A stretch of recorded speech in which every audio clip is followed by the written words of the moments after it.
Que les collègues qui sont sous la neige arrivent. Voilà. Les délais sont un peu rallongés.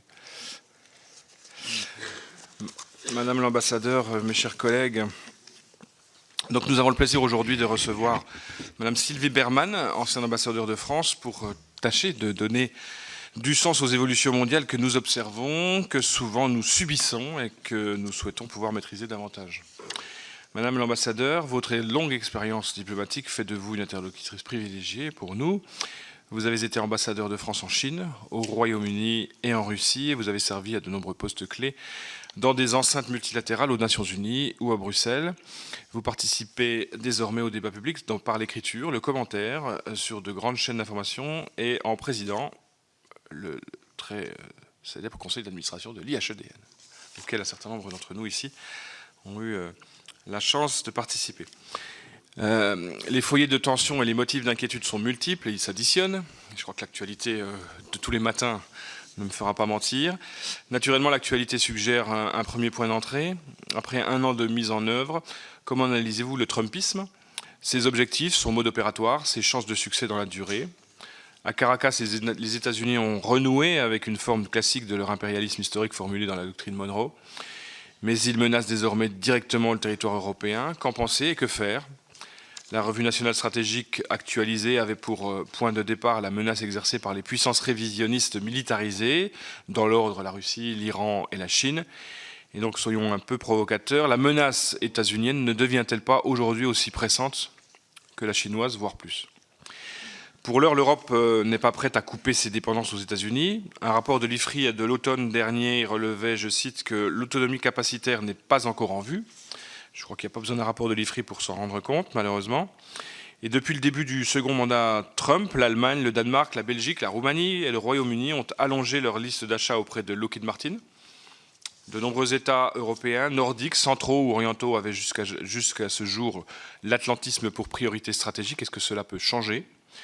Et de plus, l'Europe est menacée sur son flanc Est. Quelle analyse faites-vous du dossier ukrainien en ce mois de janvier 26 et des éventuelles, voire de sorties possibles du conflit? Quelles conséquences peut-on imaginer? Cette guerre d'Ukraine est parfois présentée comme un catalyseur d'unité d'une union bientôt élargie et plus fédérale, mais certains observateurs, tels que le président exécutif de l'IFRI Thierry de Montbrial ou l'ambassadeur de France Pierre Vimont, dans une table ronde organisée au Quai d'Orsay début septembre, sont plus pessimistes et disent craindre l'accroissement des divisions sur le continent et le retour d'une diplomatie ressemblant davantage à celle du 19e siècle.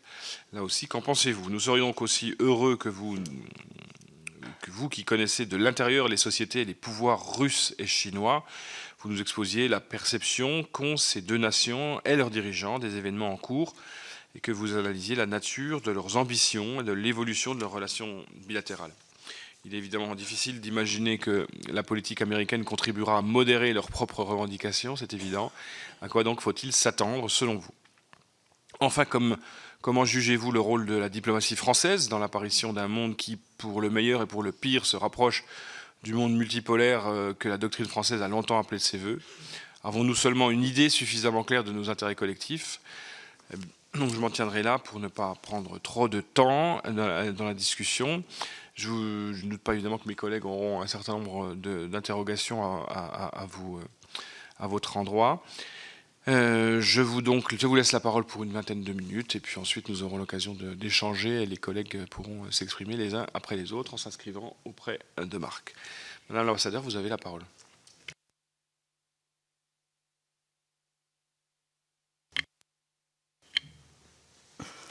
Merci, Monsieur le Président, Mesdames et Messieurs les sénateurs et les sénatrices. Je suis très heureuse de revenir parmi vous. Il y a longtemps, en recherchant mes mails, la dernière fois, c'était en 2020, c'est-à-dire à mon retour de Moscou. Mais sinon, j'étais venue assez souvent. Puis j'ai eu l'occasion, entre-temps, de rencontrer certains d'entre vous, Catherine en particulier. Donc il y a des choses qu'elle a déjà entendues, il n'y a pas très longtemps d'ailleurs. Je me réfère réfère très souvent pour caractériser notre époque à la déclaration d'Antonio Gramsci dans les années 30 qui disait « Le monde ancien est mort, le monde nouveau n'est pas encore advenu et dans ce clair-obscur surgissent tous les monstres ». Et je crois que c'est ce qui, en fait, caractérise le plus notre période, c'est cette incertitude stratégique où des anciens amis, anciens alliés deviennent ou des adversaires ou des ennemis, ou une puissance comme la Russie, qui certes était une puissance pas dictatoriale à l'époque, mais autocratique, a agressé son voisin. La Chine, pour le moment, est dans l'attente.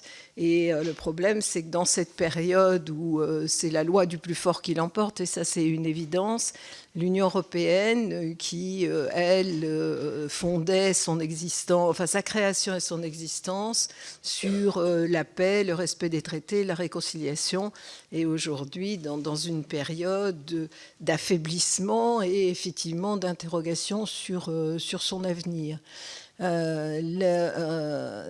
connaissez Thucydide, le dialogue mélien, où en fait Mélos, après la guerre, a demandé la clémence d'Athènes, et Athènes a répondu non, parce que en fait le droit et la justice s'appliquent essentiellement aux grandes puissances et les autres doivent subir. Et malheureusement, on est un petit peu dans cette période. La première question que vous avez posée, c'est sur un an de Trumpisme. Je crois qu'on s'est trompé parce qu'on n'a pas assez analysé ce qu'était non pas uniquement la réalisation de son premier mandat, mais les déclarations lors de son premier mandat. Et je me souviens très bien qu'il avait dit « Les Européens sont des ennemis pires que la Chine ». Et quand j'en aurai fini avec la Chine, je vais m'attaquer aux Européens.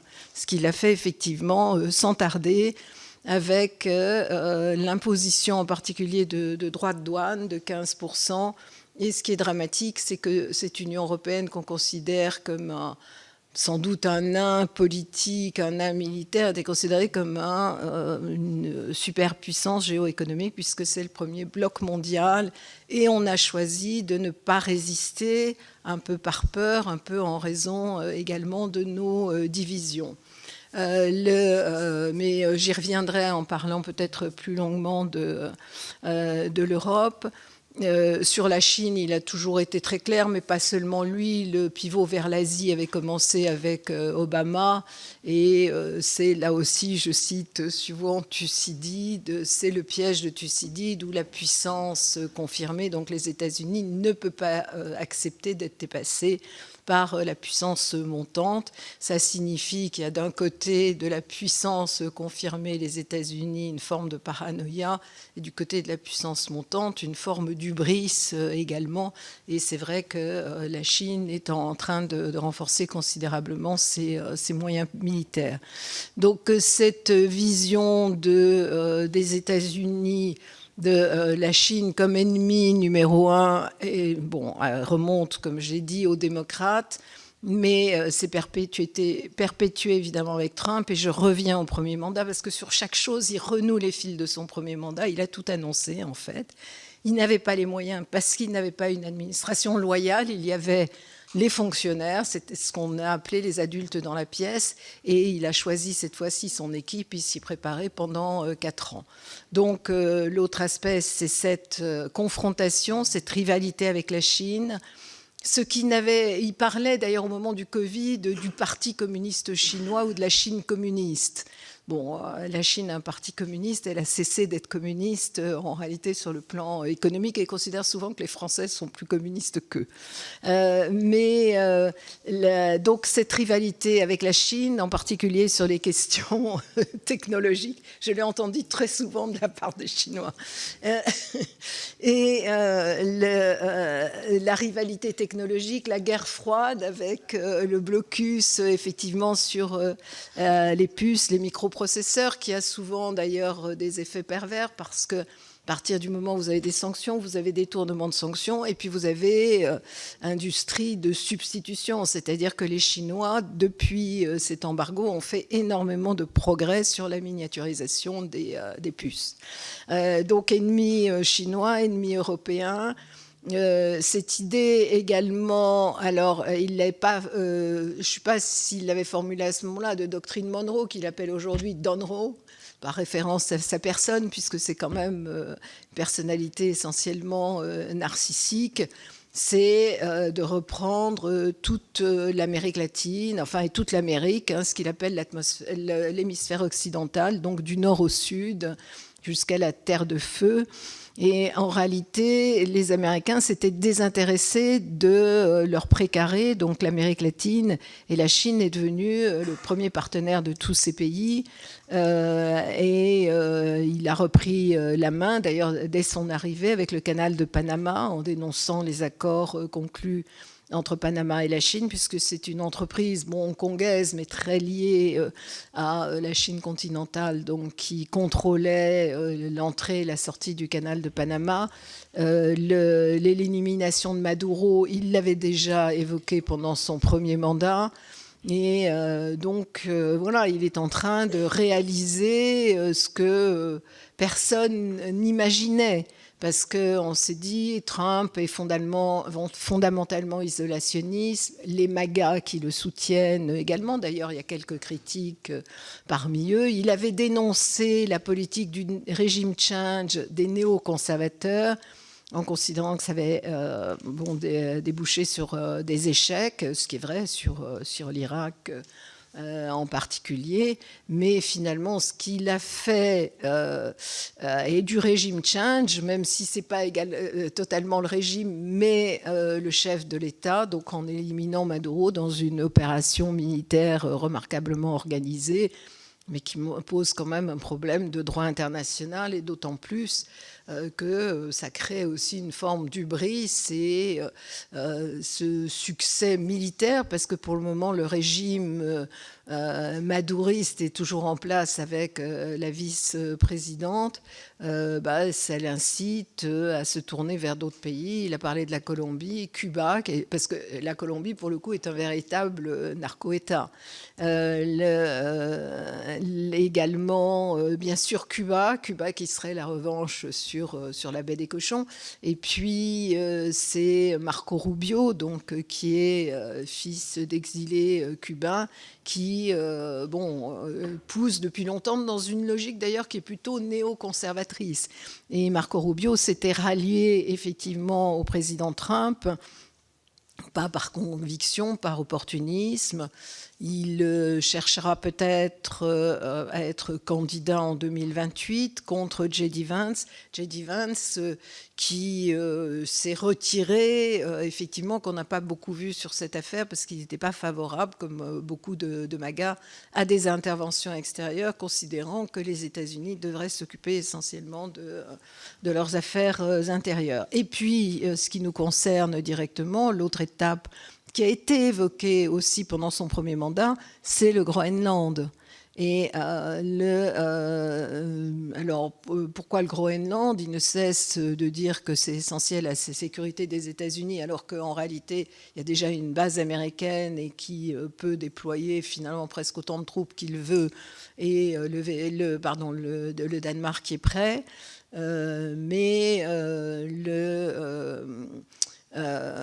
Lui, ce qu'il veut, c'est autre chose. C'est effectivement dire qu'il a mis la main sur le Groenland. Il y aurait non pas une continuité géographique, mais en même temps, il regarde la Russie. Il est fasciné par les superlatifs. Donc la Russie, c'est le plus grand pays du monde avec 17 millions de kilomètres carrés. Donc il se dit que s'il annexe le Groenland, puis il n'a pas abandonné son idée sur le Canada, ça sera plus difficile. Mais il n'empêche que c'est une logique impérialiste et c'est la logique qui est celle de Vladimir Poutine ou, dans une moindre mesure, de Xi Jinping, je vais y revenir.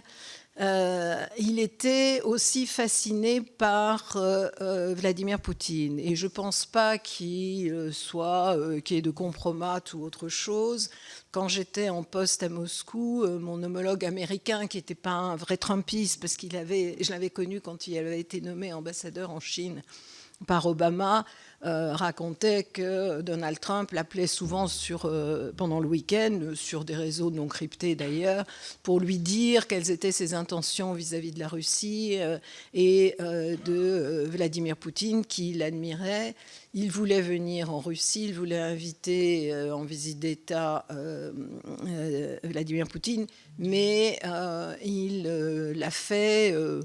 de manière progressive, c'est-à-dire il y a eu cette rencontre d'Helsinki dont tout le monde se souvient parce qu'il avait désavoué ses services de sécurité en donnant raison finalement à Vladimir Poutine, en disant Vladimir Poutine me dit qu'il n'y a pas d'ingérence, pourquoi je ne le croirais pas. Bon, il a dû rectifier ensuite, mais du coup son administration et le Congrès l'ont empêché d'avoir d'autres contacts directs avec Vladimir Poutine. Donc il n'a pas pu mener la politique qu'il voulait vis-à-vis de la Russie. Et encore une fois, là, puisqu'il a eu 4 ans pour se préparer à son mandat, il a choisi des personnalités loyales et qui le suivent dans toutes ses politiques. Donc on a vu depuis le début qu'il a pris le parti plutôt de la Russie contre l'Ukraine. Alors si... Bon, tout le monde se souvient de la scène dans le bureau ovale, effectivement. Il n'aime pas Zelensky et il ne l'aime pas pour plusieurs raisons. D'abord parce que c'est un plus petit pays, donc lui n'est pas dans une logique on soutient l'agressé contre l'agresseur, mais on soutient le grand contre le petit. Et puis parce qu'il y a un contentieux entre eux, parce qu'il y avait l'affaire de du fils Biden, qui avait été impliqué dans le scandale de Burisma, une société pétrolière en Ukraine, et qui était accusé de corruption. Et Donald Trump avait demandé le soutien, le changement du procureur pour inculper le fils Biden, ce qui n'a pas été fait. Et donc il y a cette rancœur. Même si, avec l'aide des Européens, c'est légèrement adouci, à des contacts avec Volodymyr Zelensky, mais fondamentalement, ce n'est pas son combat. Donc l'aide n'a pas été totalement arrêtée, parce que sans le renseignement américain, les Ukrainiens seraient complètement aveugles, mais y compris sur les frappes en Russie. Maintenant, il se présente en médiateur, ce qu'il est d'une certaine manière, même si effectivement il écoute davantage les Russes, mais il n'empêche qu'il veut vraiment régler cette guerre. Il l'a annoncé, il a pensé que ça serait plus facile, que selon l'art du deal, on tape sur le plus faible et ensuite, comme il considère Poutine comme un ami, tout se passera bien. Bon, on a vu que ce n'était pas le cas parce qu'effectivement, Vladimir Poutine, qui en fait a déclenché cette guerre, alors bon, il y a plein de choses, hein, mais il y avait 2 raisons principales. Une, c'était que l'Ukraine n'adhère pas à l'OTAN, et la deuxième, c'était protéger les populations du Donbass, dont il disait qu'elles étaient victimes de génocide, ce qui est faux, parce que quand j'ai quitté mes fonctions comme ambassadeur, j'ai été nommée médiatrice de l'OSCE pour la mise en œuvre des accords de Minsk, et on avait ces réunions tous les 15 jours, et surtout on avait les rapports quotidiens de l'OSCE. Donc il y avait à ce moment-là des escarmouches, des violations du cessez-le-feu, du côté ukrainien aussi d'ailleurs un peu moins, mais il n'y avait pas de génocide des populations du Donbass. Et donc c'était les 2 raisons principales, ce qui fait que pour le moment il a du mal à accepter l'idée qu'il ne récupère pas la totalité du Donbass. C'est la proposition qu'il avait formulée lors de la rencontre à Anchorage, en Alaska. Et les Américains essayaient de convaincre les Ukrainiens. Et là, on est dans une situation où il y a un rééquilibrage de l'accord de paix, mais la Russie n'est pas prête à l'accepter. Alors, il y a une idée qui est intéressante, qui est celle d'une zone démilitarisée. Et il y a eu cette réunion d'hier, donc qui est intéressante parce que pour la première fois, les Américains, enfin ils l'avaient déjà dit lors de la réunion de Mar-a-Lago, sont prêts à s'engager avec les Européens dans cette formule de backstop, bon, qui reste effectivement à voir de manière extrêmement précise. Alors très souvent, on critique la diplomatie de Donald Trump en disant qu'elle est menée par des incompétents, des promoteurs immobiliers. Mais moi, je ne suis pas d'accord là-dessus parce que je pense que d'abord, ce sont des envoyés spéciaux qui ont l'oreille de Trump, la confiance de Trump, qui leur donne une certaine latitude. Et quand il faudra rédiger véritablement un accord de paix, s'il y a un accord, les diplomates, à ce moment-là, feront leur métier. Et la diplomatie, ce n'est pas un coup, ce n'est pas une fois, ce n'est pas un coup de téléphone, ce n'est pas une rencontre. C'est quelque chose de c'est un processus et c'est un processus itératif et on progresse petit à petit. Donc là, on en est loin, certes à cause des Russes, mais l'idée qui est cette aide des États-Unis aux Européens est importante. Chine-Russie, avant de finir sur l'Europe, il n'y a pas d'alliance entre la Chine et la Russie parce que la Chine refuse systématiquement les alliances. Elle a connu l'alliance sino-soviétique qui s'est terminée dans le sang. Donc elle cherche à conserver sa liberté et plutôt à se constituer un cercle d'amis, ce qu'elle fait avec un certain nombre de pays. Et on l'a vu au moment du 3 septembre, donc victoire contre commémoration du 80e anniversaire de la victoire contre le Japon. Et il y a eu la réunion également de l'Organisation de la coopération de Shanghai qui faisait son premier coming out d'une certaine manière. Il existait, mais personne ne le voyait jamais.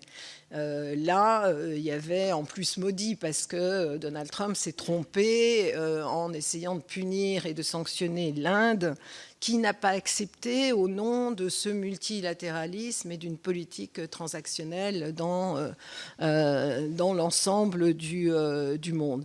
Donc la Chine est un peu leader de ce qu'on appelle, même si on n'aime pas ça en France, mais le Sud global, c'est juste une forme d'appellation de commode, parce que c'est clair que c'est des pays hétérogènes, qu'il n'y a pas de ligne commune, mais ils se retrouvent dans le ressentiment vis-à-vis de l'Occident, la volonté d'exister, d'être des acteurs, qu'on ne leur impose pas des positions et qu'on ne leur impose pas non plus des régimes change. Donc la Chine, évidemment, est le pays qui est aujourd'hui le plus influent. Elle a réussi à s'opposer à Donald Trump justement sur l'imposition de sanctions. On a considéré souvent que pendant longtemps que finalement la Chine savait copier et qu'il n'y avait rien à craindre. Quand moi-même j'étais partie en Chine, j'avais rencontré tout le CAC 40 et tous les entrepreneurs et j'avais parlé des transferts de technologie. Ils disent non, c'est pas grave parce que de toute façon on garde, on leur donne pas la dernière génération, donc on aura toujours un temps d'avance. Mais on a vu avec les véhicules électriques que c'était pas le cas, et également sur l'intelligence artificielle, sur la robotisation. Il y a des usines qu'on appelle les usines noires en Chine, simplement parce qu'il n'y a pas besoin d'électricité, parce que tout est robotisé. Donc voilà, la Chine a évolué en ce sens. Taïwan, c'est une interrogation. Évidemment, il y a une position de principe. Pour le moment, on s'en tient au statu quo qui est l'intérêt des Européens, c'est-à-dire pas de déclaration d'indépendance, pas d'intervention militaire contre Taïwan, et la liberté de navigation. Je ne sais pas ce que fera la Chine, personne ne le sait. Beaucoup en Chine, et j'y vais une fois par an, pensent, mais bon, les Russes pensaient que Poutine n'envahirait pas l'Ukraine, et les Ukrainiens aussi, puisque j'y étais 3 semaines avant, et ils le disaient tous, y compris le ministre de la Défense. Donc on ne peut rien savoir, mais c'est vrai que l'action de Trump au Venezuela, puis peut-être dans les mois qui viennent ailleurs, sera une forme de légitimation en réalité de l'impérialisme, aussi bien de Vladimir Poutine que de Xi Jinping, s'il le décide. En même temps, Xi Jinping, son objectif principal, c'est le développement de la Chine. Or, ce qu'il voit sur l'Ukraine, c'est que, en fait, la Russie est victime de sanctions. elle a une économie qui était moins ouverte sur l'extérieur à part les hydrocarbures, alors que la Chine a absolument besoin de continuer à exporter, même si elle professe aujourd'hui une économie davantage tirée par la consommation, mais ce qui ne fonctionne pas, bon, pour des raisons assez simples. Pour ne pas être trop longue, je vais passer effectivement à l'Europe, puis je répondrai à vos questions. L'Europe est dans une position d'affaiblissement, comme je disais au début. J'ai été ambassadeur au Comité politique et de sécurité de l'Union européenne au début des années 2000, de 2002 à 2005. J'étais avant chef du service de la politique étrangère et de sécurité commune. Et l'idée était, à la suite de la rencontre de Saint-Malo, qui permettait une action autonome de l'Union européenne, de développer les moyens militaires de l'Union européenne et de lui donner un bras armé. Et je rappelle, pour ceux qui ont peut-être oublié ou n'ont pas su, 1999 à Helsinki, on a adopté un objectif global qu'on a appelé le Headline Goal. C'était la possibilité pour les Européens de déployer 60 000 hommes pendant un an, avec les remplacements nécessaires. Et aujourd'hui, on voit qu'on n'en est pas capable. On a commencé par faire des opérations, des OPEX, mais c'était une logique expéditionnaire. Je ne vais pas revenir sur l'état à la fois de l'armée française et des armées européennes, même si des décisions indispensables sont prises aujourd'hui. Et on sait très bien, quand on parle d'intervention de l'Europe, on avait au début 3 jours de munitions, on a peut-être 15 jours de munitions. Donc la priorité absolue pour l'Union européenne, si elle veut être respectée, c'est d'abord la croissance économique, c'est aussi de se doter d'un instrument technologique et de pas seulement réguler ce que font les autres. Et puis la base industrielle et technologique de la défense. Et de faire, on le fait nous, Français, mais il faut le faire également en commun. Il y a des instruments qui ont été adoptés pour ça, mais tant qu'on n'aura pas cette crédibilité-là, eh bien, les Européens ne seront pas pris au sérieux. Et même, par exemple, Volodymyr Zelensky dit on ne va pas chercher d'alternatives à l'aide des États-Unis. Donc même s'il sait que les Européens sont des amis et le soutiennent, il sait très bien que l'accord de paix ne sera possible qu'avec le soutien des États-Unis. Et j'avais vu récemment dans un tweet d'une Ukrainienne qui réside à Washington, souvent elle est accusée d'être pro-russe, mais c'est elle ou un dialogue qu'elle avait, et elle disait en réalité les Européens ne peuvent qu'aider l'Ukraine à perdre plus lentement, ce qui est tragique.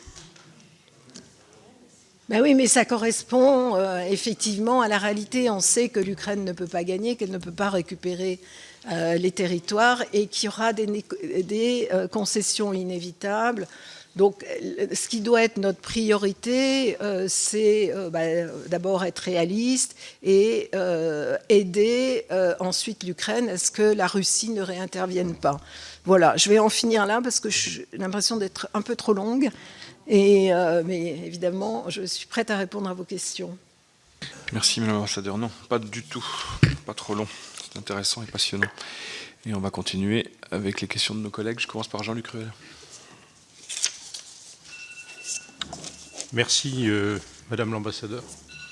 C'est correct, hein, Madame Oui, mais c'est moi qui préfère, mais vous pouvez employer le terme que vous voulez. Je trouve ça très bien. J'avais plusieurs petites questions. Enfin, je vais faire bref. Hein. La première, c'est la réforme de la carrière en France. Qu'est-ce que vous en pensez? Est-ce que ça ne... vous avez bien dit tout à l'heure, j'ai noté que la diplomatie, c'est un processus qui s'établit dans la durée. Donc, avoir des diplomates qui n'auront pas nécessairement une formation bien spécifique, est-ce que ce n'est pas un risque d'affaiblissement de notre diplomatie? Ça, c'est le premier petit point. Et le deuxième petit point, c'est quelles seraient vos recommandations concernant la diplomatie que nous devrions mener en Afrique, notamment avec l'exemple de ce qui s'est passé au Bénin récemment. Il y a une intervention de la France il y a une quinzaine de jours. Qu'est-ce qu'il faudrait faire, puisqu'en fait on est en perte complète, moi je réside en Côte d'Ivoire, on est en perte complète d'influence, alors qu'on fait beaucoup de choses, notamment en matière d'enseignement, en matière de soutien financier au travers de nos organisations telles que l'AFD, etc. etc. Enfin, c'est un sujet vraiment considérable. Bon, qu'est-ce qu'il faudrait faire d'une manière simple pour redynamiser ça? Voilà, c'était mes 2 petites questions. Merci beaucoup, Madame l'ambassadeur. Merci, Monsieur le sénateur. C'est tout à fait pertinent, bien évidemment, comme question. La première, sur le service diplomatique, je considère que c'est une erreur d'avoir supprimé le service diplomatique. Alors, il n'a pas été supprimé en tant que tel. Vous savez, c'est le corps des ministres plénipotentiaires et conseillers, donc qui peuvent prétendre à des fonctions d'ambassadeur. C'est un véritable métier d'être diplomate. Vous apprenez, mais bon, comme les préfets ou tous les autres métiers, au fur et à mesure de vos postes. Je veux dire, le fait d'avoir travaillé à Bruxelles, à New York, évidemment, m'a aidé à Pékin, à Moscou, etc. Donc, c'est cette accumulation d'expérience, c'est la mémoire aussi, parce que beaucoup de choses est liée au précédent en diplomatie. Pourquoi Sergueï Lavrov est un des meilleurs diplomates au monde aujourd'hui? Parce que précisément, c'était cette école soviétique et puis russe, c'est-à-dire qu'ils sont en fonction longtemps dans un poste, ils ont une véritable expertise. Et moi, je l'ai connu à New York, au Conseil de sécurité, où il était représentant permanent. C'était la star, parce qu'il connaissait tout, il avait toutes les références. Le problème, c'est que si vous nommez ambassadeur quelqu'un qui n'a jamais négocié dans un cadre diplomatique, n'a pas l'expérience ni de Bruxelles, ni des Nations Unies et autres, il sera moins bon qu'un véritable diplomate. Ensuite, décider de supprimer le corps diplomatique, c'est aussi ne plus écouter les diplomates, considérer qu'ils ne servent à rien. Et bon, malheureusement, je considère que c'est un petit peu la situation actuelle. Et on sait très bien que le Quai d'Orsay n'est plus écouté non plus. Ça ne veut pas dire que le Quai d'Orsay ne peut pas se tromper, mais en tout cas, il y a cette expertise, il y a la connaissance des langues, de la négociation et cette expérience. Sur votre deuxième point, ce qui se passe en Afrique est absolument dramatique, pour les relations entre la France et l'Afrique, parce que on a complètement perdu pied, on a été chassé effectivement de certains pays, y compris des pays proches. On peut penser au Tchad, quand on pense à l'aide apportée à Déby et puis le fait que le président de la République s'était rendu à l'intronisation de son fils. Cette capacité à intervenir en Afrique était un crédit qu'on avait auprès des Américains. Ils se disaient, les Français sont plus faibles que nous, mais ils ont cette capacité d'intervention en Afrique. Et aujourd'hui, ils font très souvent valoir, effectivement, ce qu'on a perdu. Alors, évidemment, c'est un type de présence différente. Et ce qu'il faut regagner, c'est les cœurs et les esprits. Parce qu'il y a effectivement beaucoup de ressentiments. Et chercher à leur imposer notre vision, c'est-à-dire de l'intervention en Ukraine comme une guerre néocoloniale, ça ne marche pas, parce que les colonialistes, c'était nous. Et donc, je pense qu'on a eu tort dans cette approche, et souvent les Africains, mais pas seulement les Africains, disent quand vous avez une guerre en Europe, vous considérez que c'est une guerre mondiale, quand c'est chez nous, ça n'existe pas. Donc, je pense qu'il faut avoir plus d'humilité, et je pense recommencer... Alors, non pas dans une logique justement de Sud global, mais de rétablir des relations. Alors, ceux qui nous ont chassés, ça prendra plus de temps. Mais une relation aussi de considération et sur des bases pragmatiques.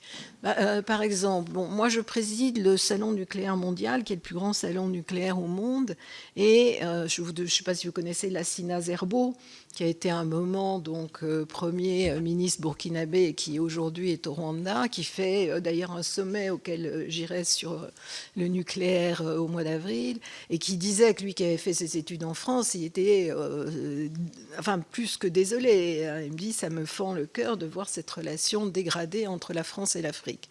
Et donc, il me disait, il faut moins s'attacher aux aspects politiques et développer une relation, une coopération sur des sujets concrets. Donc justement, il parlait du nucléaire, mais il y a d'autres sujets. Mais en tout cas, on ne peut pas leur parler comme avant, on ne peut pas faire comme si justement il n'y avait pas cette évolution du monde et cette revendication d'être des acteurs eux aussi. Et juste une anecdote, j'étais dans un colloque où il y avait une Française qui avait été ambassadeur dans quelques pays d'Afrique et qui disait ah mais les Africains, c'était il y a 2 ans, hein, c'était avant toutes ces histoires, les Africains nous aiment, nous on les aime, on se comprend, les Chinois c'est différent. Et une chercheuse camerounaise lui dit écoutez, attendez, quand il y a des projets avec la France ou l'Europe, ça prend énormément de temps. Quand c'est les Chinois, eh ben, ils délivrent. Et donc, voilà. Et ça, je l'ai entendu de beaucoup d'ambassadeurs africains à Pékin. Donc, ça ne sert à rien de dire ce sont des prédateurs. C'est sûr qu'il y a des conséquences négatives, mais au total, ils considèrent que ça a aidé à la reprise économique, à un début de désenclavement et de croissance en Afrique. Mais donc, il faut être plus humble, il faut effectivement exister, avoir une politique africaine, mais sans donner de leçons. Merci beaucoup. Olivier Cadic.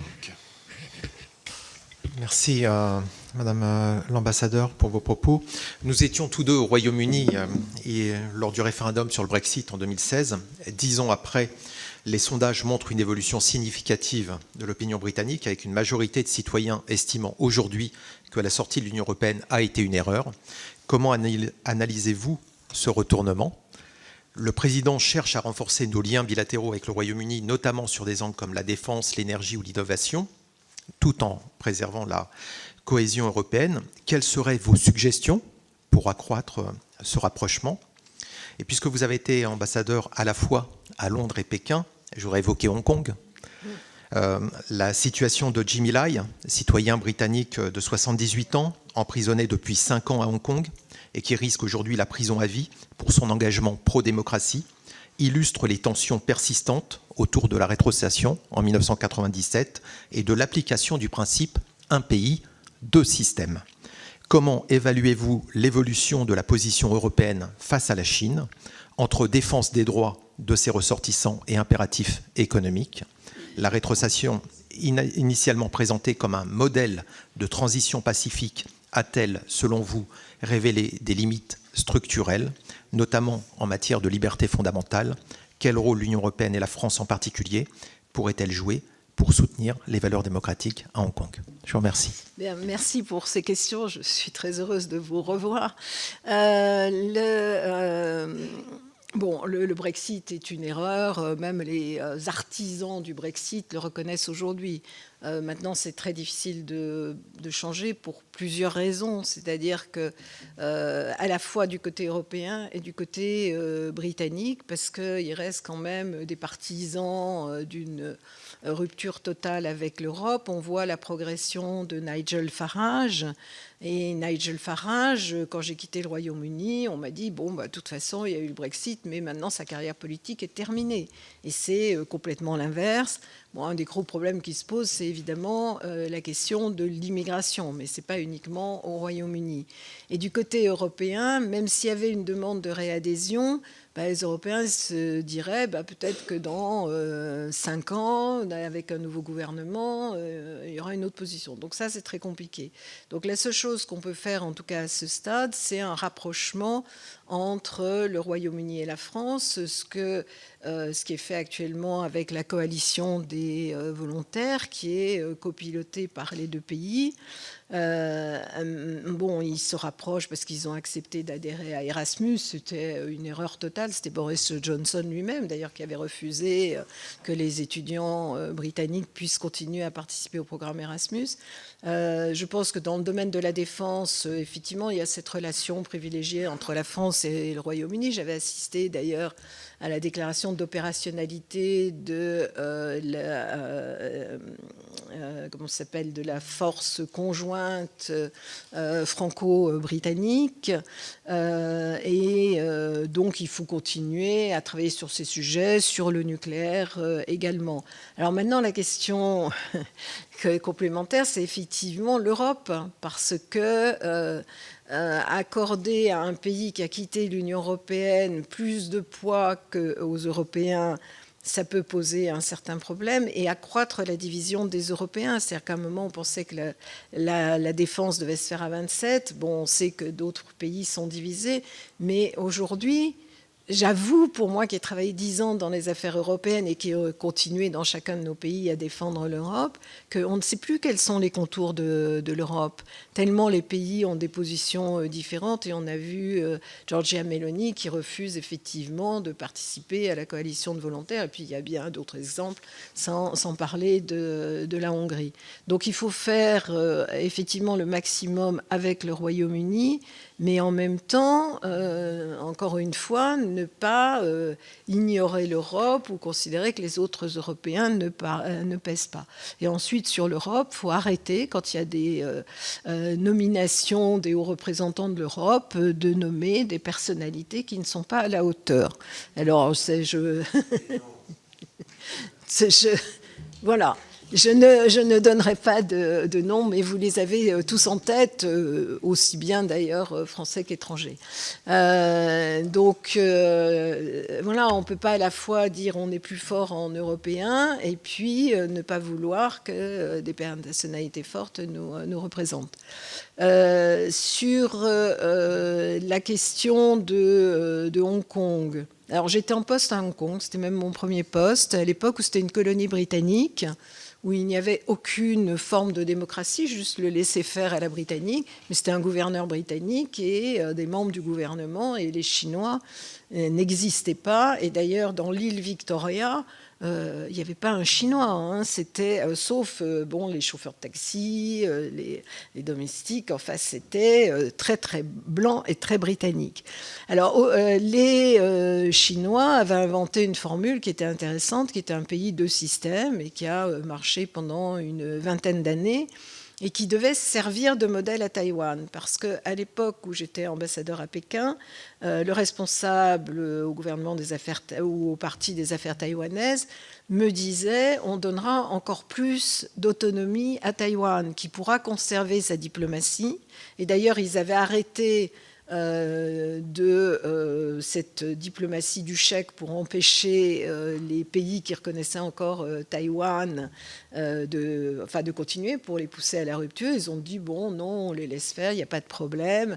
Il y avait beaucoup de Taïwanais à ce moment-là à Pékin, et l'idée c'était ça, c'est qu'ils, formellement, les Chinois, pour des questions de face, parce que ça remonte à Mao, cette volonté de réunification, mais ils auraient des avantages encore plus grands que Hong Kong.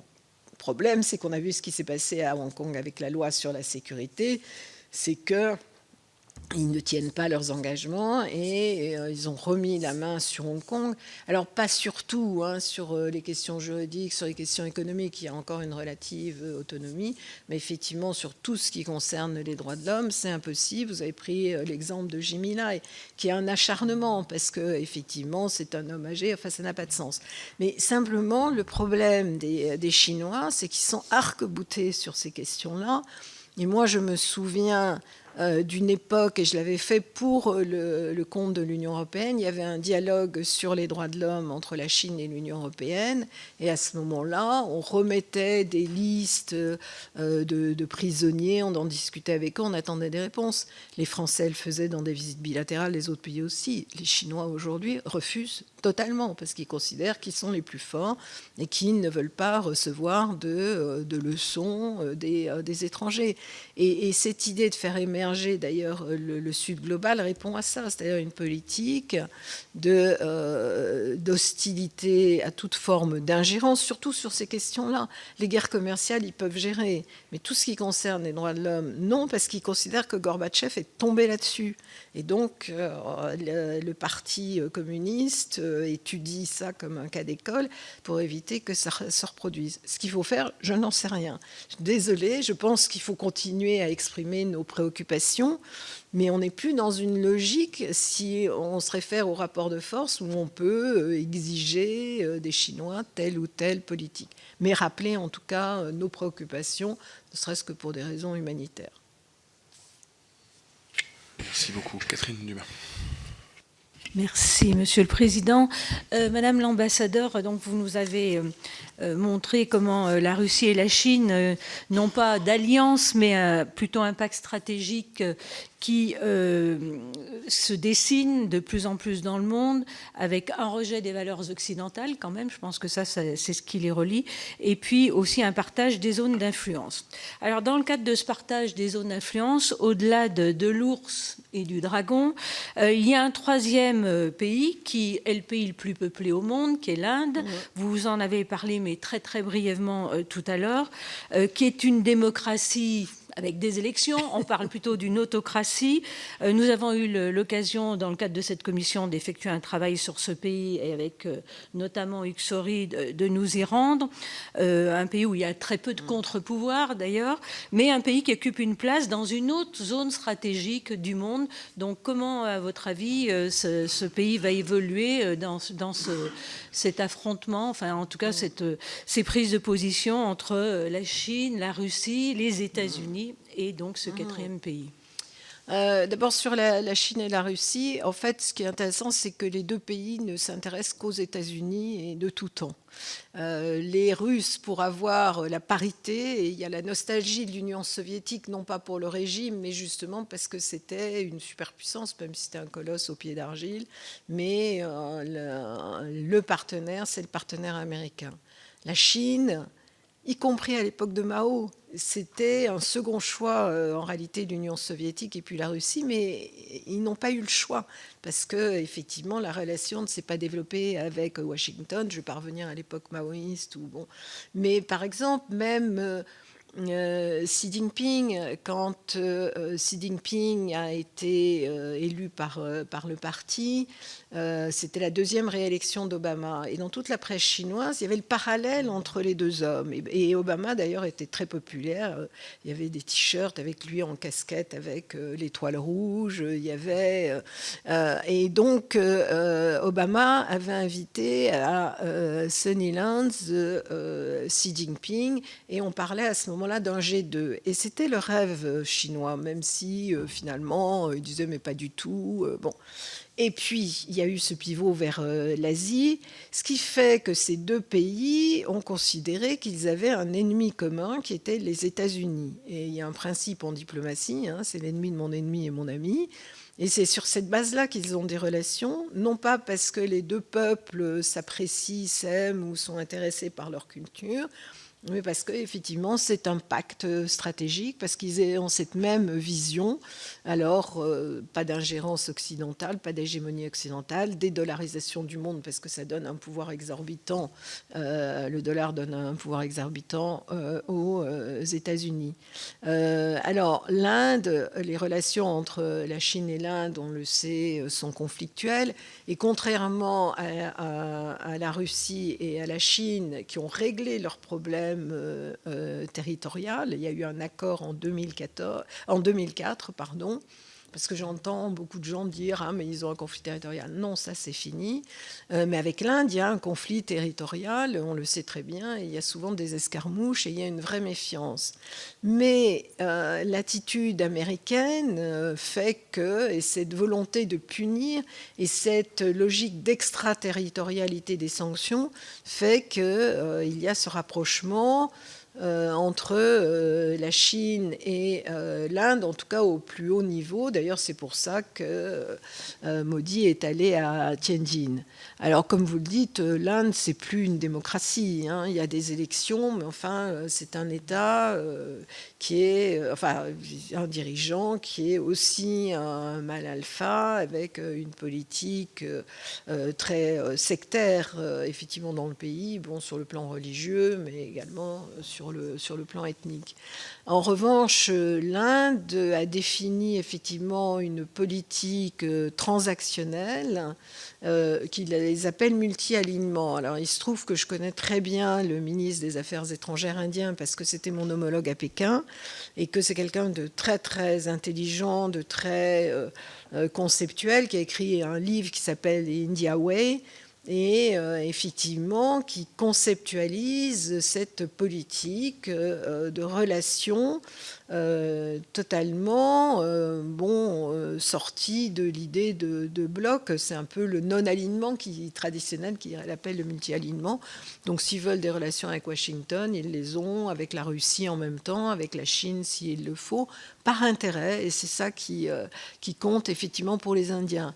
Alors, j'étais il n'y a pas très longtemps sur les questions nucléaires, et j'avais posé la question à notre ambassadeur, et je demandais si l'Inde avait finalement 15 ans de retard sur la Chine, et il m'a dit non, parce que la différence entre les Chinois et les Indiens, c'est que les Chinois sont déterminés. J'avais une amie chinoise qui me disait même que les Chinois voulaient changer leur destin, alors que les Indiens conservent cette part de fatalisme qui fait que New Delhi est extrêmement pollué, irrespirable, alors que Pékin, aujourd'hui, le ciel est bleu. Alors que moi, j'ai connu ce qu'on a appelé l'Airpocalypse, où effectivement, on ne voyait rien et c'était irrespirable. Donc l'Inde, c'est un pays qui évolue, qui a de très, très grandes entreprises, et en même temps, vous voyez toujours les mendiants sur des planches à roulettes et sans membres, sans qu'on fasse quelque chose. Ils ont en même temps le plus grand nombre d'ingénieurs au monde, ils en ont plus que les Chinois. Donc les choses évolueront certainement, hein, mais ça prendra certainement un certain temps. Merci, Madame. Christian Cambon. Merci, Président. Madame l'ambassadeur, moi je voudrais revenir sur la conférence de Paris qui s'est tenue hier. Cette coalition des volontaires qui réunissait un nombre assez conséquent de dirigeants européens et qui peut-être pour la première fois a évoqué de manière un peu plus claire les garanties de réassurance que souhaite apporter l'Europe à une éventuelle fin du conflit en Ukraine. Et donc, je voudrais bien avoir votre lecture sur les conclusions et notamment celles qui visent à mettre en œuvre la présence, à titre de réassurance, de forces armées, singulièrement françaises et britanniques, sur le territoire ukrainien, alors même que, et les médias n'ont pas manqué de le rapporter immédiatement, M. Poutine a fait à de nombreuses reprises des déclarations sur ce sujet, disant qu'il n'y aurait jamais de cessez-le-feu et d'accord de paix si ceci sous-entendait la présence de forces de l'OTAN en Ukraine, puisqu'on sait bien qu'en fait, le fondement du conflit entre la Russie et l'Ukraine, c'est le rôle de l'OTAN, l'éventuelle adhésion de l'OTAN, etc. Et donc, est-ce que ce ne sont pas des paroles verbales et des engagements qui n'engagent que ceux qui les tiennent, parce que finalement, cela sous-entend qu'il n'y aura pas d'accord de paix, puisque si les forces de réassurance françaises et britanniques doivent être sur le territoire, ça voudrait dire que la Russie s'opposera systématiquement à un cessez-le-feu, et donc ça engage pour un conflit qui peut durer éternellement. Donc, quelle est votre analyse, quelle est votre lecture de ces engagements ? Je pose cette question parce qu'on peut l'espérer, un jour ou l'autre, le Parlement peut avoir à en connaître. Ce serait du reste plutôt bien et démocratique. Et une question complémentaire de fond, puisque vous avez été notre ambassadeur en Russie, est-ce que vous ne considérez pas que le fait que la France se soit engagée très fort dans une position très hostile à la Russie nuit un petit peu à l'efficacité de notre action ? Est-ce que la France n'aurait pas pu trouver un moyen terme qui aurait peut-être fait de notre diplomatie et de notre pays un acteur plus efficace dans la recherche de la paix ? Oui, bonne question, effectivement. Sur le premier point, Alors d'abord, vous avez complètement raison, c'est-à-dire que l'OTAN est au cœur, ou la crainte de l'OTAN est au cœur de la décision de Vladimir Poutine, même s'il y en a d'autres, et s'il ne veut pas de l'Ukraine dans l'OTAN, il ne veut pas davantage d'OTAN dans l'Ukraine. Et donc la possibilité d'un déploiement de forces franco-britanniques ou européennes, ou en tout cas de membres de l'OTAN, n'est pas acceptable pour la Russie. Donc je ne pense pas qu'il puisse y avoir de déploiement sur le terrain même. Ce qui est intéressant dans la réunion d'hier, c'est que pour la première fois, les Américains se sont engagés à aider les Européens et à offrir ce qu'on appelle le backstop, un soutien. Et ça peut être utile, y compris... D'ailleurs, c'est plus qu'un soutien, parce que dès que les Américains sont dans quelque chose, on leur donne la direction. Et ça, je pense que c'est à la fois pour rassurer les Ukrainiens, mais aussi les Russes, qui craignent moins les Américains que les Européens en ce qui concerne l'Ukraine. Donc je pense que c'est bien de travailler sur ces sujets, de travailler de manière concrète. Je pense qu'il n'y aura pas de déploiement en Ukraine même, mais on peut imaginer, s'il y a un accord de paix, une force de réaction rapide. C'est-à-dire ce que la Russie peut peut-être accepter, c'est une fois qu'il y a un accord, qu'effectivement, il y a des garanties pour qu'il n'y ait plus d'invasion. C'est-à-dire, je pense que la Russie n'aura pas les moyens de recommencer de toute façon, parce qu'on voit bien qu'elle progresse difficilement sur la ligne de front, qu'eux-mêmes craignent les Ukrainiens, et craignent en fait surtout que l'armée s'est renforcée et essaie de reconquérir les territoires. Donc ça peut aussi, mais j'en sais rien, un point d'interrogation là-dessus, être dans leur intérêt, mais pas sur le terrain ukrainien. Donc on peut imaginer effectivement de l'autre côté de la frontière, et ça on a le droit, en Roumanie, en Pologne, une force de réaction rapide qui interviendrait en cas de menace de récidive de la Russie. Moi, ce que je pense, c'est que si jamais il y a une zone démilitarisée, c'est une idée intéressante, parce que ça évite de faire perdre la face et aux Ukrainiens et aux Russes dans la partie qui reste du Donetsk. Parce qu'il faudrait, c'est une force multilatérale, et qu'il soit une force non pas onusienne, parce que l'ONU est assez discréditée, mais une présence alors d'une autre forme de coalition de volontaires dans laquelle il pourrait y avoir des Indonésiens, des Bangladeshis, des Indiens éventuellement, qui puissent rassurer aussi les Russes. Alors là, pourquoi pas avec des Européens, mais ça reste à voir, on en est loin, et qui aurait la bénédiction du Conseil de sécurité. Mais on s'inscrit dans la phase post-accord de paix, et non pas... on a du mal à contribuer aujourd'hui véritablement à un accord. Maintenant, sur le fait qu'effectivement, le président de la République, qui avait essayé au début de maintenir le lien avec Vladimir Poutine, et au départ, il avait raison d'ailleurs d'essayer de mettre fin à la guerre. Bon, après, il y a eu un retournement total, et il n'y a plus de relation avec la Russie. Moi, ce qui me gêne, c'est que, en fait, si vous voulez aider à un accord de paix, vous ne pouvez pas parler qu'à une seule partie, et être obligé de se tourner vers Daddy Trump pour faire passer les positions françaises ou européennes à la Russie. Alors, le président de la République a annoncé il y a quelque temps qu'il faudrait reparler à Poutine, ce qui est bien, il cherche un cadre pour le faire. Mais je constate aussi aujourd'hui, après plus de 40 ans de diplomatie, où les chefs d'État ne s'insultaient pas, qu'aujourd'hui, c'est devenu courant. Donc finalement, je pense que Poutine, de toute façon, d'ailleurs il l'a dit, acceptera de reparler à Macron.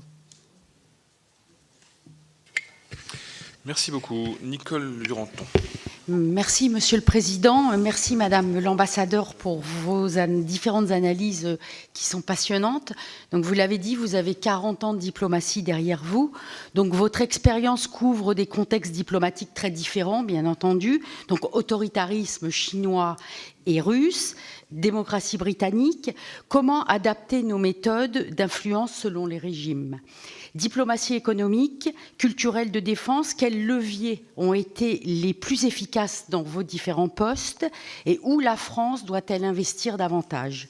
Et comment évaluez-vous le rôle de la diplomatie numérique et de l'influence par les réseaux sociaux dans ces 3 pays? Je vous remercie. Merci. Donc, en fait, quand je parlais de diplomatie en disant que c'est aussi au quotidien, c'est que les ambassades, les ambassadeurs sont la voix et le visage de leur pays, et l'action est moins visible, mais la diplomatie ne peut pas se résumer à une visite annuelle d'un président ou d'un ministre. C'est tous les jours, et c'est aussi l'intervention dans les universités, dans les médias aussi. Et quand j'étais à Londres, j'intervenais assez souvent à la BBC et puis sur d'autres chaînes également. Mais je l'ai fait même en Chine où les choses sont plus contrôlées, et même effectivement en Russie. Et je pense que c'est important.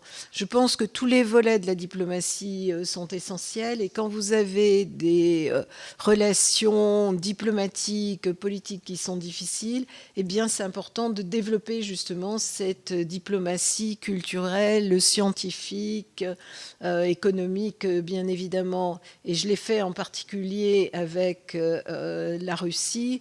Et je me souviens du conseiller scientifique de Poutine après l'affaire Skripal, le renvoi d'espions russes où les relations étaient très mauvaises. J'avais un grand dîner, je ne sais pas si vous vous souvenez, de Goût de France qu'on organisait dans toutes les ambassades une fois par an. Et la plupart des officiels russes avaient annulé, mais le conseiller scientifique de Poutine est venu, qui était quelqu'un de très bien, qui a dit mais il faut qu'on continue sur cette voie-là. Donc je pense que ça c'est essentiel, et on a quand même dans ce domaine des choses à apporter. Bon, je mentionnais le nucléaire, et je pense qu'il faut qu'on développe le nucléaire effectivement, ou la coopération nucléaire en Afrique. Je pense qu'il faut saisir toutes les occasions et ne pas être idéologue. Et il y a 193 membres des Nations Unies, il doit y avoir une trentaine de démocraties, donc on ne peut pas se parler qu'à soi-même, et il faut parler effectivement avec tout le monde. Et en distinguant, c'est-à-dire c'est aussi pour ça que je dis qu'il ne faut pas, et ça vaut pour la France et ça vaut pour l'Europe, ne pas aborder les pays en tant que sud global. Non, il faut les aborder en fonction de leur mérite propre. Et par exemple, sur l'Inde, ce qui est intéressant, c'est que pendant des années, la France ne s'intéressait pas du tout à l'Inde. Et il n'y avait aucun imaginaire sur l'Inde. Et là, on a quand même développé une relation. Des pays comme le Vietnam, comme l'Indonésie sont aussi très, très importants. Il y a quelques pays encore amis en Afrique. Et puis, il y a toute l'Afrique anglophone ou lusophone qui n'a pas ce même ressentiment à notre égard. Donc, c'est ça. Il faut le faire de manière incrémentale et reprendre ça et en saisissant tous les moyens dont on dispose, parce que je trouve qu'on a souvent une vision trop idéologique des pays, du monde. Merci, madame. Michael Vallée. Ah, vous parliez du numérique, pardon, je n'ai pas répondu sur le numérique. Le numérique prend une place de plus en plus importante, qui est à la fois positive, parce que effectivement, ça permet de communiquer. Moi, je l'ai beaucoup fait quand j'étais aussi en Russie, puisque c'est un pays gigantesque avec 11 fuseaux horaires. Et donc, j'utilisais aussi à l'époque le réseau social russe, Contact, pour que les positions de la France soient connues, aussi bien à Vladivostok qu'à Moscou. Et donc, c'est effectivement un outil démultiplicateur. Mais en même temps, et ça a évolué depuis en fait mon départ, c'est que maintenant c'est devenu aussi l'outil du complotisme, de la haine, des insultes. Le moins qu'on puisse dire. Je recommence donc, Michael Vallée.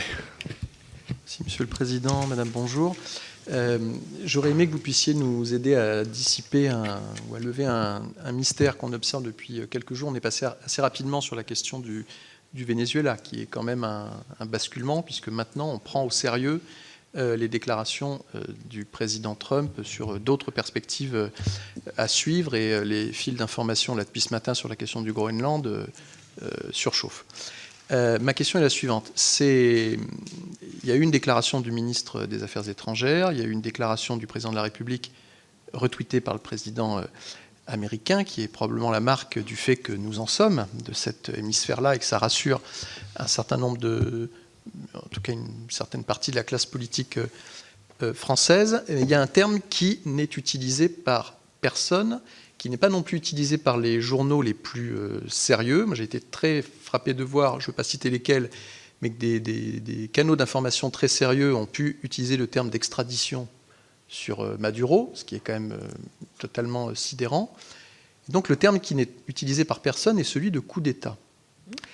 C'est en ce moment la réunion des ambassadeurs, on croise du monde dans les couloirs, et un certain nombre d'ambassadeurs ou d'ambassadrices avec qui nous pouvons parler ont des opinions partagées. C'est-à-dire qu'il y en a qui, sans hésitation, disent « bah oui, c'est quand même difficile d'appeler les choses autrement », et d'autres qui moyennent et qui disent « oui, mais on se pose aussi des questions sur la légitimité du régime de Maduro, donc est-ce que c'est vraiment un coup d'État ?» D'autres de dire que finalement Trump aurait presque été chic-type parce qu'il aurait pu faire tomber totalement le régime et gentleman, il ne l'a pas fait, donc finalement ça ne serait pas un coup d'État parce qu'il n'aurait enlevé et kidnappé que le chef de l'État, mais qu'il aurait laissé un régime en place. Mais si on pousse cette réflexion, ça voudrait dire que les États-Unis d'Amérique seraient en train de conforter un gouvernement illégitime, ce qui s'appelle également un coup d'État. Vous parliez tout à l'heure du fait que la diplomatie, d'abord, est de métier. Je vous remercie d'avoir une opinion aussi tranchée, aussi claire sur la réforme qui a eu lieu, et que donc on apprend aussi des précédents. La France, en 2021, au Mali, a dénoncé littéralement un coup d'État qui a renversé des putschistes de 2020. Donc sur la question de l'illégitimité du régime précédent, on voit que précédemment, on a su malgré tout, voir ce qu'étaient des coups d'État. En Guinée, en 2021, nous dénonçons un coup d'État contre un régime qui a été issu d'élections qui sont sujettes à caution, comme celle du Venezuela, puisqu'il n'y a personne pour défendre le régime de Maduro, qui est quand même un sombre abruti, y compris comparé à Chavez. Et au Burkina, en 2022, la France dénonce également un coup d'État contre un pouvoir lui-même issu d'un coup d'État mené quelques mois plus tôt. Qu'est-ce qui fait, madame, qu'on ne sait plus utiliser les termes ? Et à mon avis, c'est dangereux pour la suite, puisque comment est-ce qu'on pourra continuer à graduer les choses lorsque nous aurons affaire à des situations qui ne seraient pas des coups d'État, et pourquoi est-ce qu'on ne désigne pas un coup d'État par le terme de coup d'État ? La justice n'est pas la même selon qu'on est puissant et misérable, comme cela a été très bien dit. On a peur de Trump. Et donc, c'est pour ça que le président de la République, non seulement n'a pas parlé de coup d'État, mais n'a même pas dit qu'il y avait une violation du droit international. Donc il a rectifié un peu dans un autre cadre, mais en réalité c'est ça, comme vous l'avez dit, que Donald Trump a retweeté, et que en fait, quand les puissances globales parlent d'un deux poids deux mesures de la part de l'Occident, ils ont raison.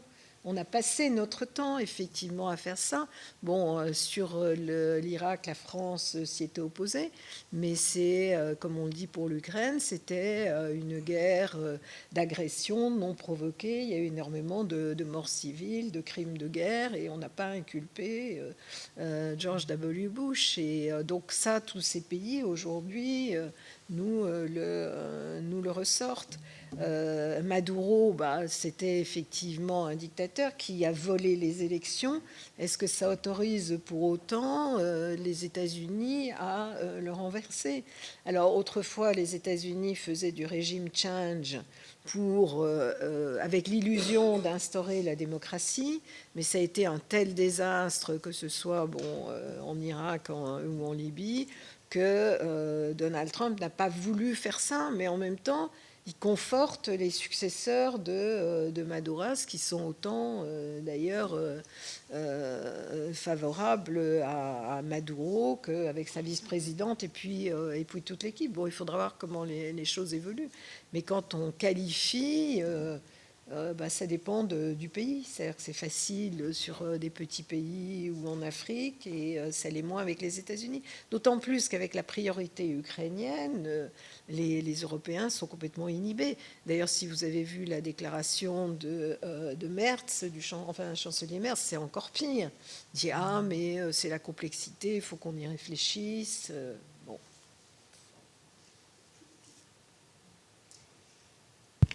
je partage l'analyse, hein, totalement, mais la question derrière cela, c'est a-t-on raison de le faire?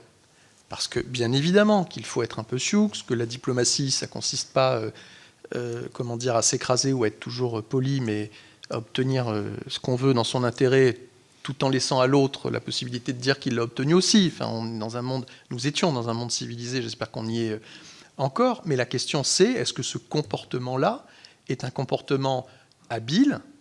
Je ne le pense pas, mais j'ouvre la question. Ou est-ce que c'est un comportement court-termiste qui fait que, par exemple, si nous avions su, ou si l'Occident, de manière plus générale, européen, avait su dire ce que Bush avait fait clairement, ça aurait posé des jalons pour que 20 ans plus tard, Oui. les choses ne se fassent pas aussi facilement. Et que finalement, ce que fait Trump aujourd'hui fait presque passer les actions des États-Unis. Je vais prendre un seul exemple. Il y en a énormément. Guatemala 54 pour quelque chose de fin et de presque correct. Oui, mais là aussi, c'est le rapport de force. Et alors, on peut dénoncer, je veux dire, le Quai d'Orsay. Bon, c'est une déclaration très Quai d'Orsay qui parlait à la fois de l'illégitimité et du fait que Maduro avait ruiné complètement sa population, et puis en même temps que c'était une violation du droit international. Mais justement, si vous prolongez sur... alors donc, on rappelle le droit et on est content de rappeler le droit. Mais en même temps, on n'est pas en mesure d'exiger quoi que ce soit parce qu'on n'est pas en position de force. Et qu'est-ce qui va se passer si jamais Trump décide d'aller de l'avant sur le Groenland? Bon, on ne va pas faire la guerre aux Américains, hein, et ça, ils le savent très bien. Donc, on va dire que...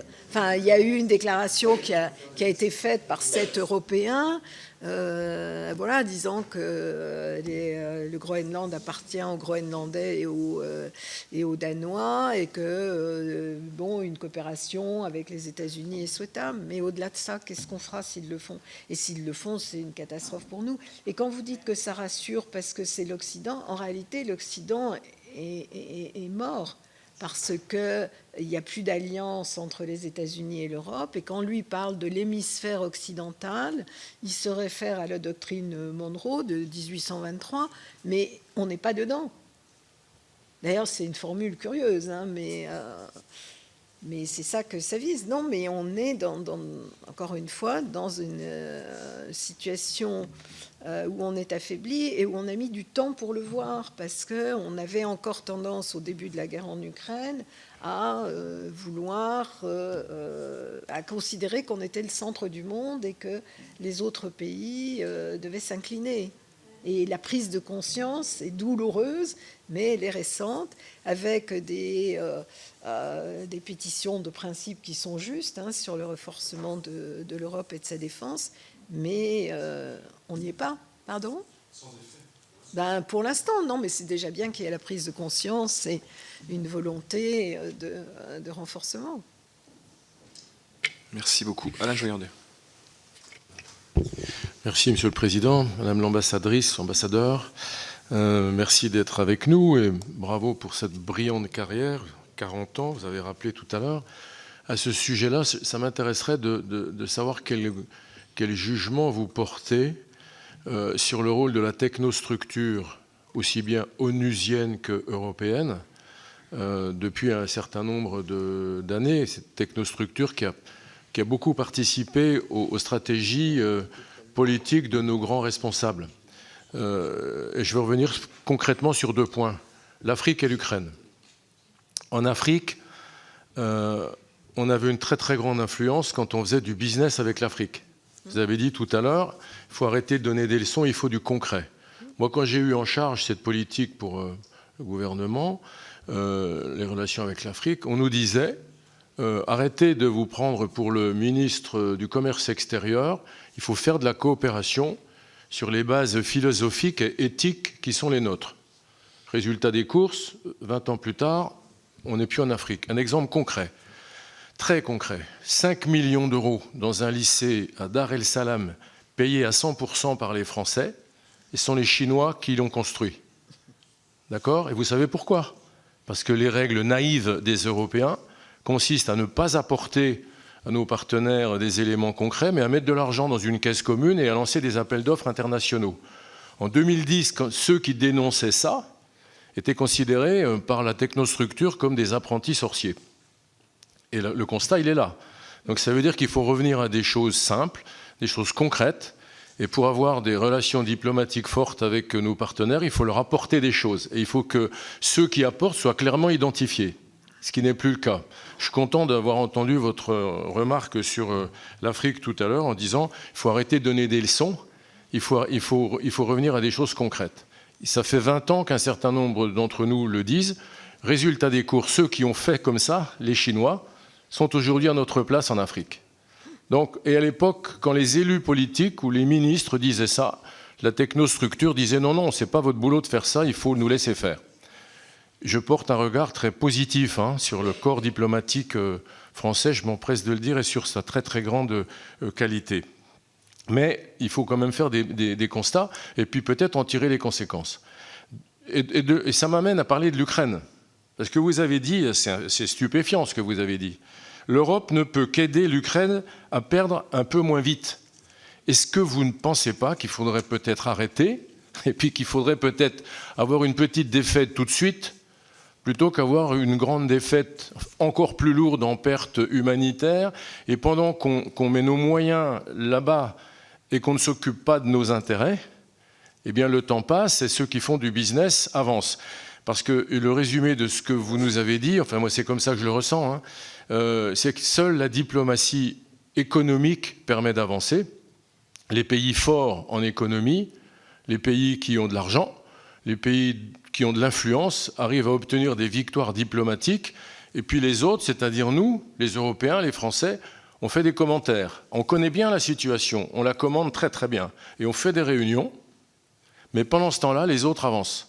Donc est-ce que vous ne pensez pas, et c'est ma question très concrète, est-ce que vous ne pensez pas qu'en Ukraine, par rapport à ce que vous avez dit, l'Europe devrait, comment dire, je ne veux pas prendre de mots trop brutaux, mais est-ce que l'Europe ne devrait pas à un moment dire il y a un Yalta, on va bénir ce Yalta avec l'aide des Américains et on arrête de s'époumoner. Et plutôt, on pense, nous les Européens, par exemple, à essayer de construire une Europe de la défense, à essayer de peser à nouveau face aux États-Unis, puisque les États-Unis sont en train de nous lâcher, mais ce n'est pas la première fois.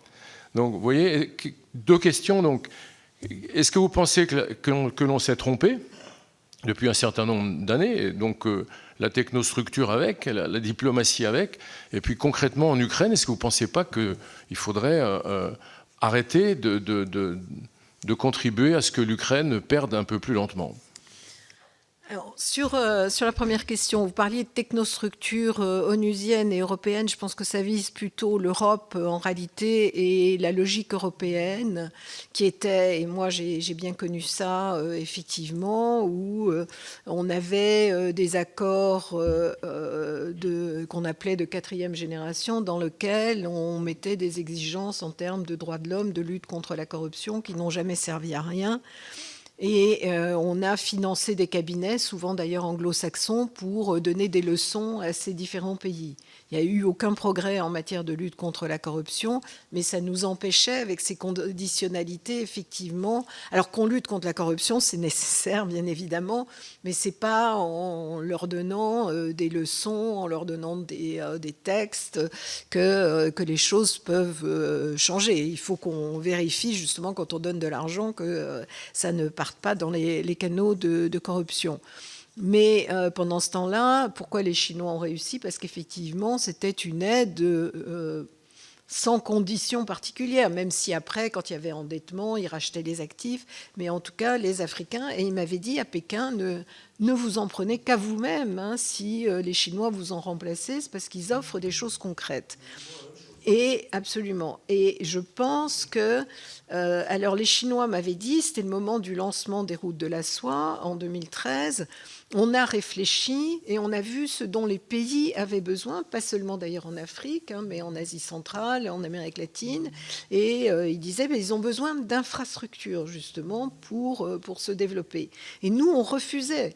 de construire ou d'aider pour des infrastructures, parce que justement, on était sur cette vision plutôt droits de l'homme, et donc on a échoué. Et ce qui est très intéressant, c'est que l'Union européenne a adopté, je ne sais plus, il y a 3 ans, un programme qui s'appelle le Portail Global, Global Gateway, et qui précisément copie ce qu'ont fait les routes de la soie, c'est-à-dire utiliser cet argent pour des infrastructures. Ça permet d'identifier aussi qui les a donnés, mais il y a beaucoup de progrès à faire dans ce domaine, et je crois qu'effectivement, c'est la voie qu'il faut suivre, sinon, effectivement, on est perdant. Sur l'Ukraine, c'est un sujet quand même très, très difficile, parce que c'est un pays donc, qui a été agressé, et on l'a aidé au titre de la défense légitime. Et c'est difficile. Alors aujourd'hui, je pense que ce qu'on devrait faire, c'est travailler peut-être davantage avec les Américains pour avoir un accord de paix rapidement, en rééquilibrant pour que ce soit aussi que l'Ukraine y trouve un intérêt, et en particulier en termes de réassurance. Maintenant, est-ce qu'on peut cesser d'aider totalement l'Ukraine aujourd'hui? C'est difficile, parce que ce qu'on souhaite, c'est qu'elle soit dans une position un peu plus favorable pendant la négociation. Mais c'est vrai qu'aujourd'hui, et d'ailleurs, en fait, Zelensky le sait très bien et il l'a bien compris, mais en même temps, il a une population, à la fois les militaires qui sont sur le front, puis je pense des nationalistes et une partie de l'opinion publique, qui n'est pas prêt à accepter effectivement cette concession qu'il considère comme une capitulation. Moi, j'ai vu sur les accords de Minsk que les Ukrainiens ne voulaient pas appliquer les accords de Minsk parce qu'ils considéraient que c'était un accord de capitulation. Et ils me l'ont dit, et un jour, le délégué donc, ukrainien pour les accords de Minsk a dit un statut spécial pour le Donbass, no way, hors de question. Le problème, c'est que c'était la base des accords de Minsk, et qui aurait permis la réintégration des territoires. Mais aujourd'hui, c'est difficile, parce qu'encore une fois, si vous dites on abandonne totalement l'Ukraine, l'Ukraine, c'est la défaite totale. Et pour le coup, c'est une vraie capitulation. Mais on est sur une ligne de crête. Ma réponse n'est pas satisfaisante, et c'est... Monsieur le Président, juste un mot, si je peux. Juste vous remercier de rappeler quand même les accords de Minsk 2014, parce qu'on n'en parle jamais. Et puis vous dites les Ukrainiens n'en voulaient pas, alors qu'ils étaient d'accord. Et en plus, les Français et les Allemands devaient être les notaires de cette affaire-là. Et entre 2014 et 2022, il y a eu presque 10 000 morts. Donc on refait l'histoire, mais il y a des choses qui sont factuelles. Merci de l'avoir rappelé. Merci. Hugues Saury. Pardon. Jérôme, Hugues. On terminera avec Jérôme. Merci. Je n'avais pas vu, excusez-moi. Merci, Madame l'ambassadeur, de la clarté de votre exposé et de vos réponses. On semble découvrir chaque fois avec étonnement, un peu moins quand même à chaque fois, que Donald Trump fait ce qu'il avait de multiples reprises dit. Alors il le fait à sa manière fantasque, comme une star de la télé-réalité. Il semble considérer le monde non pas comme un théâtre, mais comme un studio de télé. Mais au-delà de ces interventions et de ces déclarations, est-ce que vous voyez une ligne directrice, une logique d'ensemble? Et est-ce que, compte tenu de cet abandon de la vocation universaliste des États-Unis, ou plutôt aller vers un universalisme inversé, est-ce que vous pensez que cela donne à l'Europe, et singulièrement à nous Français, qui avons aussi dans notre histoire cette vocation, une responsabilité particulière? Vous avez rappelé qu'il n'existait plus en France dans le monde, qu'une trentaine de démocraties. Je crois que c'est 29, et elles sont pour la plupart en Europe. Oui, bien sûr, elles sont en Europe, mais c'est aussi pour ça que je dis souvent qu'on se parle à soi-même, parce que c'est facile de parler entre pays affinitaires. Et d'ailleurs, on va voir avec le G7 qui vient, ça risque d'être très, très compliqué si effectivement Donald Trump s'en détache totalement. Pardon, mais je reviens à votre question principale, c'est...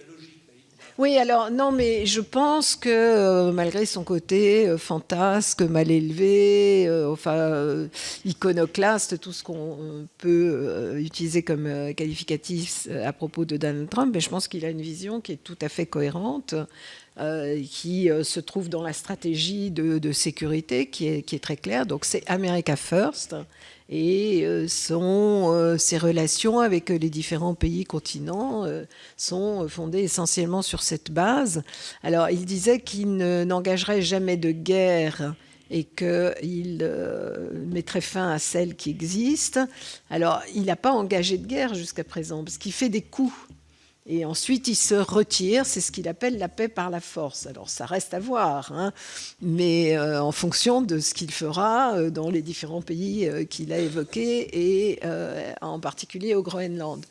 Mais ce qui est intéressant, c'est qu'il y avait 2 guerres qu'il voulait résoudre. Bon, il a constaté que l'Ukraine, c'était plus difficile, mais je pense qu'il sait où il veut aller.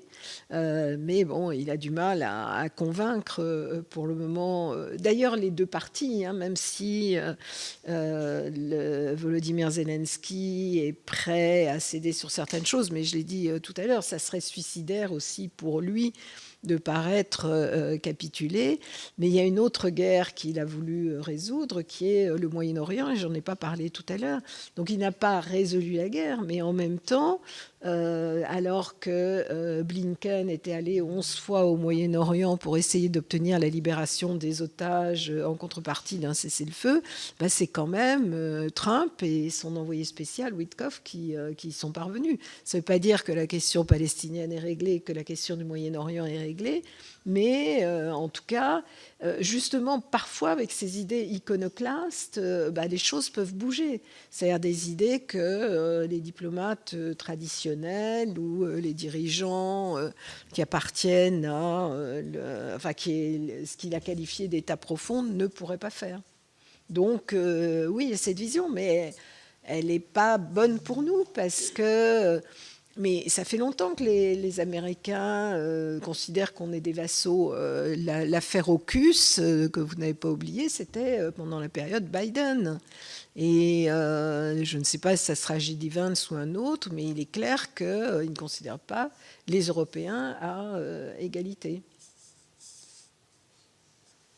Merci. Et donc pour finir, Hugues Saury. Merci, Monsieur le Président. Madame l'ambassadeur, depuis le début de cette audition, on parle à juste titre, me semble-t-il, de la faiblesse de la France, de la faiblesse de l'Europe. Et en même temps, l'Europe représente 450 millions d'habitants. C'est le premier marché quasiment mondial, 2e puissance économique mondiale. Donc, y a-t-il pas une forme de paradoxe, finalement, entre notre faiblesse et notre potentielle puissance ? Et en tant que diplomate, pouvez-vous nous dire ce que vous considérez être le chemin à parcourir par l'Europe pour justement être en phase avec ses capacités ? En fait, les chiffres que vous donnez concernent l'Europe et pas notre pays. Mais c'est des chiffres un petit peu sur le papier. C'est-à-dire que c'est vrai qu'on a 450 millions d'habitants, mais on est complètement divisé. On n'a pas, bien sûr, d'armée commune, mais même à défaut d'avoir une armée commune, et j'avais travaillé là-dessus, on pourrait avoir des instruments militaires communs. Je veux dire, qu'est-ce qui nous empêche ? À l'époque, c'était les Britanniques et soutenus par les Américains d'avoir un état-major européen et de pouvoir armer un état-major de façon internationale si jamais on doit intervenir. Mais ça, on n'est pas prêt à le faire. Il y a des rivalités sur le plan économique et industriel. Le SCAF, dont on parle avec l'Allemagne, qu'on n'arrive pas à construire. Avant, on devait le faire avec les Britanniques. Et d'ailleurs, c'était plus facile avec les Britanniques, mais le Brexit a arrêté ça. On a des pays de l'Est qui ont une obsession essentielle qui est celle de la Russie et qui risque d'ailleurs de poser des problèmes à l'avenir, c'est-à-dire une relation impossible avec la Russie. Même après, bon, bien sûr, pour le moment, c'est une menace et autres, mais même au-delà de ça, parce qu'il y a une menace qui est une menace perçue comme systémique par ces pays-là. Bon, on sait que l'Espagne n'est pas, ou le Portugal, évidemment, n'ont pas la même perception. Quand il faut déployer des forces, il y a des pays qui ne sont pas prêts à le faire. Dans la relation avec les États-Unis, certains pays persistent à essayer de courtiser les États-Unis. On le voit avec le Danemark, parce qu'il y a encore 1 an et demi, la première ministre danoise disait qu'elle se sentait évidemment plus proche des États-Unis que de la France, et elle continue à acheter des F-35 qui peuvent être cloués au sol si les Américains en décident ainsi. Donc on a une force sur le papier. Puis moi je disais tout à l'heure, parce que vous dites on est première puissance commerciale, c'est vrai, mais qu'est-ce qu'on en a fait vis-à-vis des États-Unis? Mais on s'est incliné, on n'a même pas essayé de négocier. Alors, comme l'ont fait les Chinois, c'est ça le problème aussi. Et en fait, c'est pas uniquement Ursula von der Leyen. Hein, elle avait un mandat de négociation et en fait, il n'y avait pas d'accord. Donc nous, on a dit c'est un mauvais jour pour l'Europe, mais en même temps, on avait cédé aussi. Alors la France, en temps normal, a une capacité d'influence en Europe quand même, parce que peu de pays ont des idées, peu de pays ont une volonté d'une Europe indépendante, autonome. Donc c'est là qu'on peut influencer. Bon, aujourd'hui, on connaît la situation, c'est évidemment un petit peu difficile, mais normalement, la France a toujours joué un rôle particulier d'incitation et de conviction en Europe. Monsieur le Président, est-ce que je peux poser ma question différemment? Mais je t'en prie. En fait, merci pour votre réponse, mais je me demandais si finalement, compte tenu des circonstances, l'avenir de l'Europe n'était pas obligatoirement d'aller vers une confédération. Simplement, là aussi, vous vous retrouvez un désaccord d'un certain nombre d'Européens. Et puis, le risque de confédération, c'est aussi de retrouver les défauts de la technostructure, comme ça a été évoqué précédemment, c'est-à-dire d'une Europe où beaucoup de choses se décideraient en fait à Bruxelles. Hein. Donc, c'est un petit peu difficile. On peut se dire que c'est souhaitable, justement, pour avoir ces instruments militaires, pour avoir une politique également de défense et une politique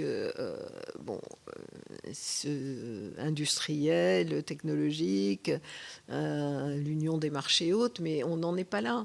Et en fait, ce qui s'est passé au fil des années, c'est qu'au contraire, les États ont tendance à vouloir reprendre davantage la maîtrise des décisions au niveau européen. C'est ça qui est très compliqué. Encore une fois, là, je suis désolée, j'ai pas de réponse. Non, mais j'ai pas de réponse là-dessus parce que. Mais, merci en tout cas, Madame, pour vos éclaircissements et puis pour le partage de votre expertise et de votre expérience dans cette assemblée qui évidemment apporte beaucoup d'intérêt à ce genre d'audition qui nous permet aussi de forger une opinion, même si sur cette question, comme sur beaucoup d'autres, malheureusement, nous n'avons ni les uns ni les autres de réponse.